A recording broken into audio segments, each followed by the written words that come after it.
Nous sommes avec Leïla, qui est infirmière libérale à Vaux-en-Velin et qui nous écoute depuis tout à l'heure et qui voulait peut-être réagir. Bonjour Leïla. Bonjour Pascal. Et merci d'être avec nous. D'abord, est-ce que vous-même, vous êtes de confession musulmane ? Oui, moi je suis de confession musulmane. Bon, est-ce que vous portez... je peux savoir l'âge que vous avez ? Alors, j'ai 47 ans.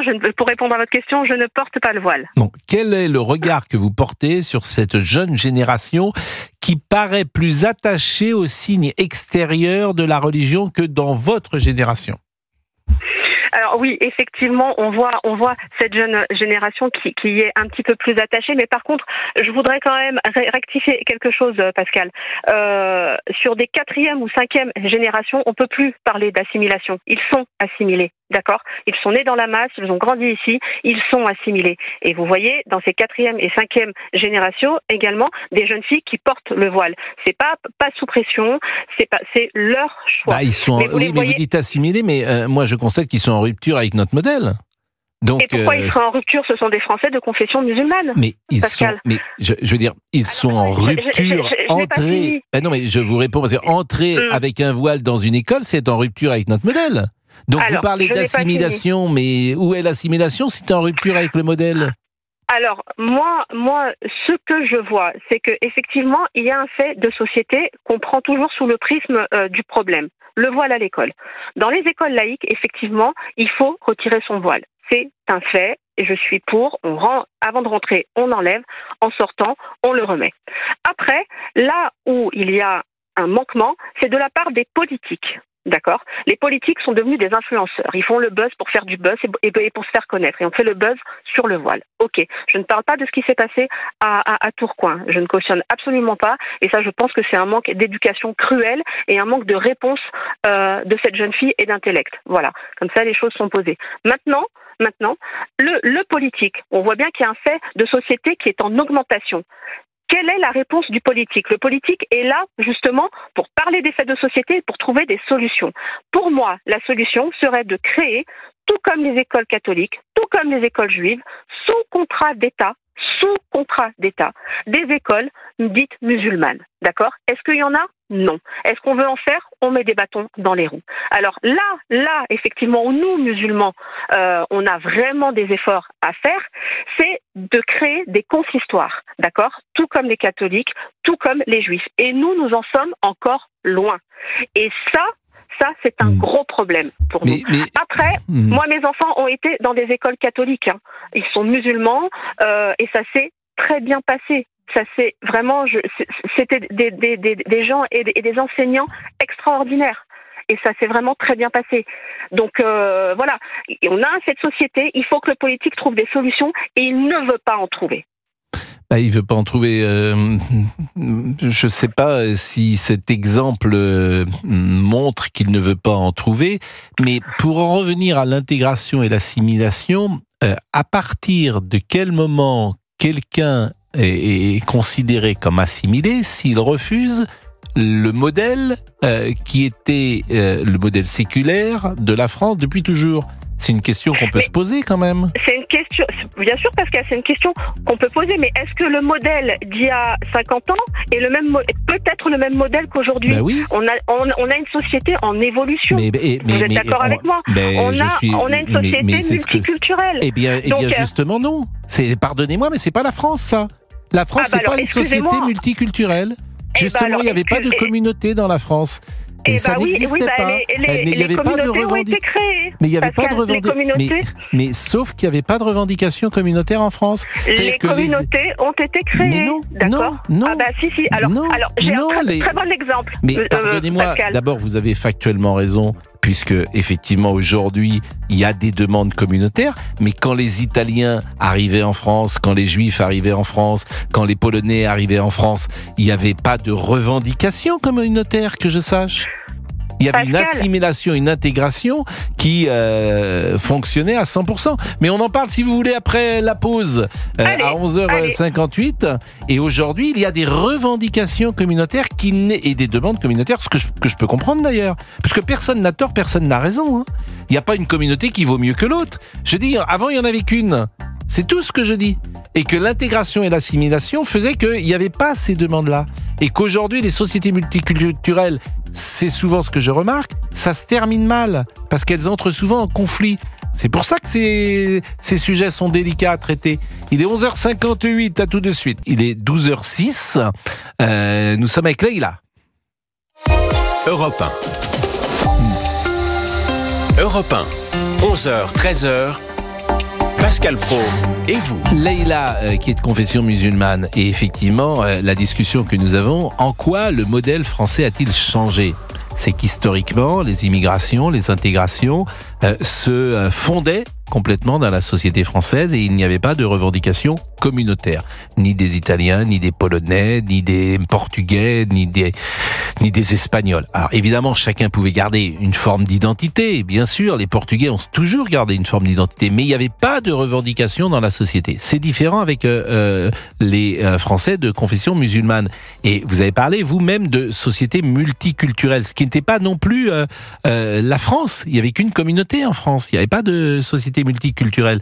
Et les sociétés multiculturelles, très souvent, elles peuvent entrer en conflit, Leïla. C'est pour ça qu'il y a de l'inquiétude aujourd'hui. Et là-dessus, je vous donne la parole. Oui, alors ce que je voulais dire, c'est qu'effectivement, il y a eu cette immigration avec une base quand même qui était commune, c'était la religion. Les Polonais, les Italiens, les Portugais, etc., étaient de la même religion qu'en France.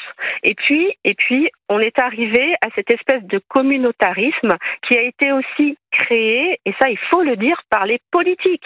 Nous à Vénissieux, je prends exemple de Vénissieux, parce qu'il y avait un maire qui s'appelait André Gérin, si mes souvenirs sont bons, qui avait dénoncé justement ce port du voile. Mais ce monsieur, politique de père en fils, a fait ses élections sur ce communautarisme qu'il a créé de toutes pièces. D'accord ? Et qui reste ancré aujourd'hui. Mais je ne comprends pas le raisonnement. En quoi il a créé le communautarisme ? Le raisonnement, c'est que ceux qui arrivent, eh bien écoutez, on fait tout pour les assimiler un tout petit peu, mais pas trop, d'accord ? On leur promet beaucoup de choses, parce que ce système français, il n'existe qu'en France. D'accord ? Vous êtes d'accord avec moi, Pascal ? Oui, mais je comprends pas. Je comprends pas l'intérêt de créer, parce qu'il était de quel c'est l'intérêt d'être réélu, Pascal. Enfin, à un moment, je crois que à un moment, je crois qu'il faut appeler un chat, d'accord ?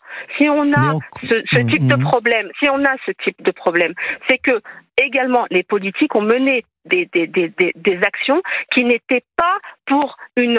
Alors, assimilation, j'aime pas trop ce mot, parce que assimilation, ça veut tout dire et rien dire pour moi. Pourquoi ?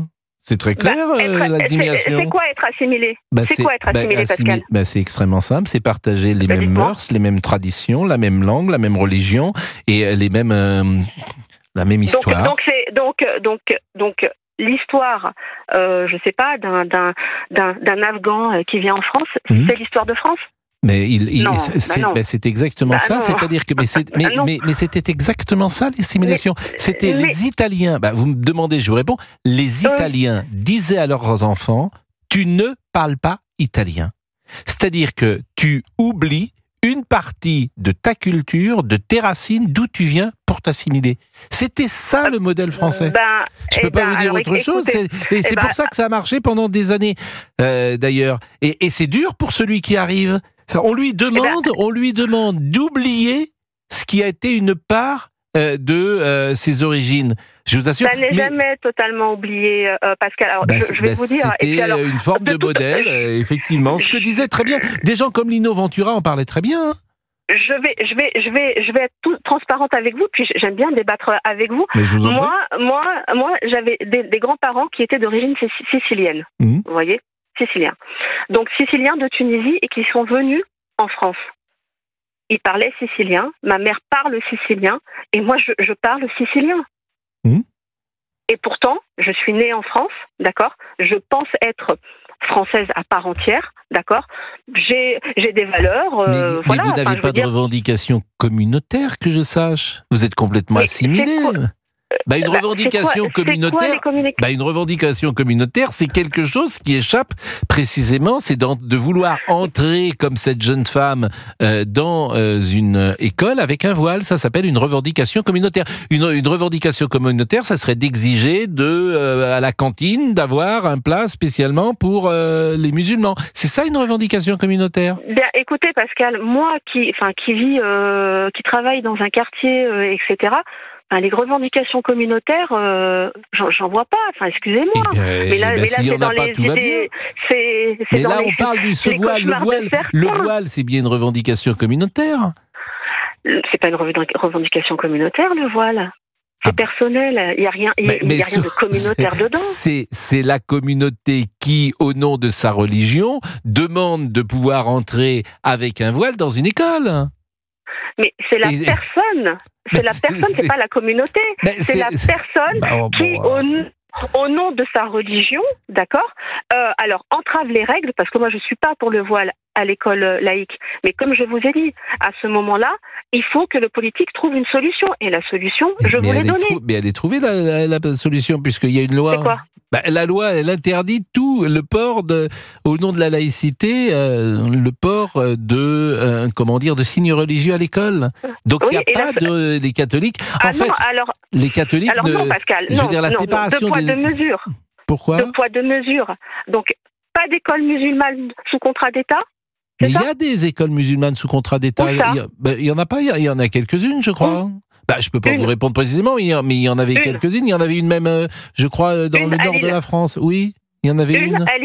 Une à Lille, et on lui cherche des noises, soit dit en passant, avec un taux de réussite au bac excellent. Mais vous dites on lui cherche des noises, moi je peux pas vérifier ce que vous dites, je pense pas qu'on lui cherche des noises, comme vous dites, je pense pas. Si, les subventions ont été coupées, etc. Pourquoi on ne sait pas, mais ça c'est un autre débat. Ne dites pas ça, Leïla. Si les subventions ont été coupées, c'est qu'il y a d'abord c'est des décisions qui ont été prises, administratives ou judiciaires, et il y a sûrement des raisons. C'est pas comme ça. Pardonnez-moi de le dire.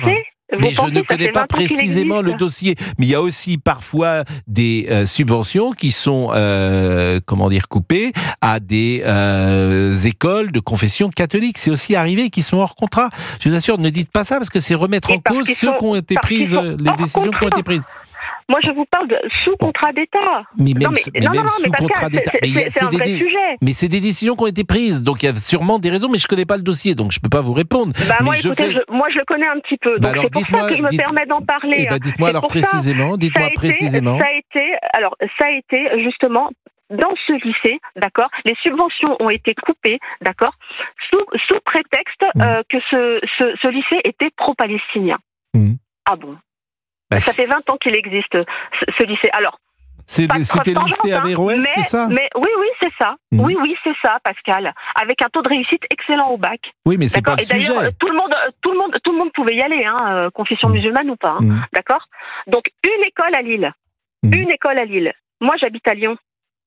La justice valide à nouveau la fin des subventions. C'était le 22 juillet. La rupture de du contrat de l'État avec le lycée Averroès de Lille, principal lycée musulman de France, a été validée pour la seconde fois par le tribunal administratif de Lille lundi 22 juillet en référé. Cette décision confirme la fin des subventions publiques à quelques semaines de la rentrée scolaire. Le tribunal administratif de Lille a pour la seconde fois, le tribunal a estimé qu'il n'y avait pas lieu de maintenir le contrat d'association liant le lycée Averroès à l'État jusqu'à ce que la décision de résiliation de ce contrat prise par le préfet du Nord soit examinée sur le fond. Il y a une première décision en février et notre ami Lionel Gougelot d'ailleurs pourrait effectivement mieux que moi répondre. 3 manquements ont été constatés. La constitution irrégulière par le directeur de l'établissement de l'époque d'un fichier recensant certaines données personnelles des agents des services de l'éducation nationale intervenus lors d'une précédente inspection, ce qui est de nature à justifier le refus de maintenir provisoirement le contrat dans l'attente du jugement du fond. Bon, moi je peux pas en dire plus. C'est un jugement administratif. Vous dites, certes, oui, mais vous dites ils cherchent des noises. Ben non, en fait, ils cherchent pas des noises. Il faut appliquer la loi. Il faut appliquer la loi. Et la loi, vous ne la reconnaissez pas en l'espèce. Je suis désolé de vous le dire, Leïla. Pascal, je la reconnais. La loi, c'est pas la question. Mais Pascal, c'est pas chercher des noises, en fait. Appliquer la loi, c'est pas chercher des noises. À un moment donné, d'accord, lorsqu'on s'acharne, bien sûr qu'on trouve. Mais bon, de toute façon, ces discussions montrent que c'est quasiment... En fait, ces discussions montrent que le débat est difficile. Pourquoi ? Parce que vous pensez que la France, l'administration française, le tribunal administratif qui a attaqué un lycée musulman, c'est au fond à cause de la religion musulmane. Non, c'est pas ce qui... c'est ce que vous pensez d'ailleurs, mais c'est pour ça que c'est intéressant de vous écouter. Oui, vraiment. Mais vous pensez ça. Alors après, écoutez, j'en ferai pas... je veux dire... Mais je vous remercie néanmoins d'avoir eu cet échange, mais il est 12h16, donc il faut qu'on avance un peu. Je vous remercie d'avoir eu cet échange en tout cas, sauf si vous voulez qu'on continue après, mais ça fait déjà un quart d'heure qu'on parle ensemble. On parle beaucoup, Pascal. On vous ferait la conclusion. Comme j'ai parlé après la pause, c'est vous qui faites la conclusion. Mais il y a un tribunal administratif, c'est pas moi qui décide. Il est 12h16, à tout de suite. Europe 1. Pascal Praud et vous. De 11h à 13h sur Europe 1, et Leïla est toujours avec nous, Pascal. Et Leïla aura le mot de conclusion, puisque nous avons échangé sur ces sujets-là, qui nous passionnent d'ailleurs, parce que c'est, comme vous dites, une France qui est un peu nouvelle, qui est arrivée, qui a 20 ans, 30 ans, 40 ans, avec des revendications nouvelles, qui ont, pour les raisons que nous savons, et qui parfois, ces revendications peuvent se heurter les unes les autres, et c'est ça qui est difficile, chère Leïla. Oui, tout à fait. En tout cas, Pascal, merci de m'avoir laissé la parole et d'avoir débattu. C'est bien parce qu'on peut tout dire sur votre antenne, donc j'aime beaucoup. Oui, c'est la moindre des choses de pouvoir tout dire. Et moi, je voudrais simplement conclure en disant que voilà, ce problème de voile, les musulmans en France, faut arrêter de le prendre sous le prisme du problème justement. Et il faut que les politiques amènent des solutions et qu'un débat soit possible avec des gens intelligents et intelligibles. Voilà. Alors les politiques, bien sûr, certains y voient la domination, effectivement, de l'islam sur les femmes et n'ont pas envie de voir les femmes voilées des pieds jusqu'à la tête. Non. Certains y voient. Non, Pascal, certains y voient, je ne peux pas vous dire autre chose, j'ai le droit de le dire. Pour leur répondre, moi j'ai des filles voilées et non voilées autour de moi. Je peux vous garantir qu'il n'y en a pas une. Merci. Il n'y en a pas une qui imposerait quoi que ce soit à qui que ce soit. Merci en tout cas, Leïla, de votre témoignage. Alors,